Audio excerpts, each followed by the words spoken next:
Ladies and gentlemen, federal employees, if you are planning to retire overseas, there are a number of things that you should definitely consider before doing it. Not saying you shouldn't do it. There's tons of advantages of going overseas. You just want to make sure on the planning side, you're thinking about all these things to make sure you've got an awesome plan so that your overseas retirement is amazing. Okay, so let's dive in. And if you're new to the channel, welcome. My name is Dallin Hawes. I'm a financial planner who serves federal employees just like you every day, and I absolutely love it. Okay, first thing to consider. When people retire and they say, I'm going to retire to the Philippines, or I'm going to retire to France or Colombia or wherever you are going, the first thing that you want to consider is what are you going to do with your house? Whether your house you have here in the States, or are you going to buy a house down in the country you want to be in?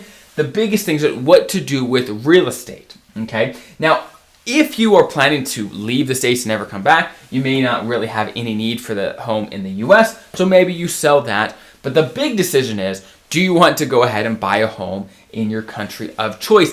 And this decision certainly is nuanced, but the one thing I would say is this, is I wouldn't buy real estate in a foreign country before you're 100% confident that's where you want to be long term, because buying real estate is a big commitment financially and locks you in various ways. So what I recommend to clients, even if they're moving just within the States, is unless you're 100% confident that's where you want to be, maybe you rent for a while, right?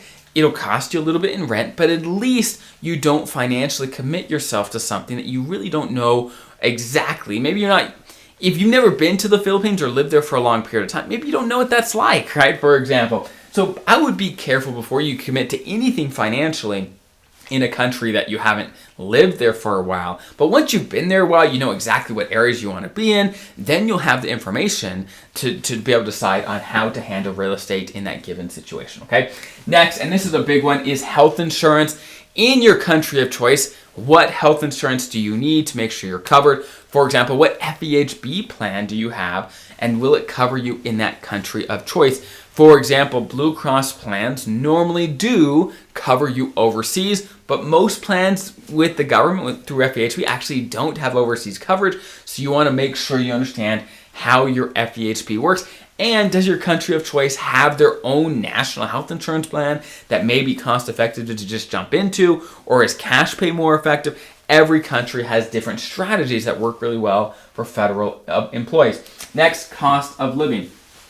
And certainly I hope that if you're thinking about retiring to another country, you're thinking about cost of living. That's why most people do retire to another country, because the cost of living there is much, much lower. But you just want to make sure you understand what numbers of income you're going to have in retirement, what your numbers look like, and to make sure in that place that you will be quite comfortable. For example, many places in Europe are quite expensive. And while they may be very pretty and nice, the cost of living could be an issue. And certainly here in the States, depending on where you pick to retire, cost of living can be a big deal. You want to make sure you're going to be comfortable wherever you end up being.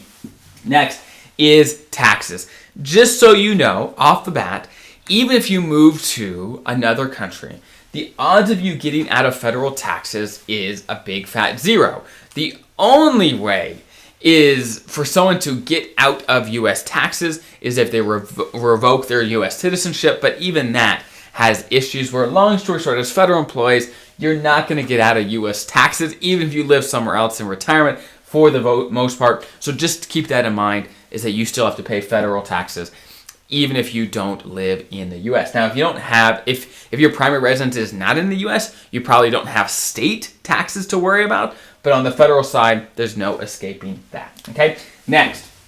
The biggest thing I tell clients, if they are making a big change in retirement, is keep your options open. Similar to my thoughts on buying a house, is don't commit to anything big until you know you got a little more information, because just vacationing in a spot is very different than living there and actually settling in, finding friends, doing things every day. It's very different living somewhere on a regular basis for a long period than just vacationing somewhere. So just keep your options open, certainly for those first few years or first little bit of retirement, is don't commit to anything large of any nature until you're 100% sure that's where you want to be, and those are the things that you want after living there and experiencing it for a while. Okay, so here are some of my thoughts after seeing this happen time and time again, people retiring overseas. Retiring overseas can be amazing. You just want to make sure you have a plan for all of these things. So I hope that's helpful. Have a great rest of your day, and we'll talk soon.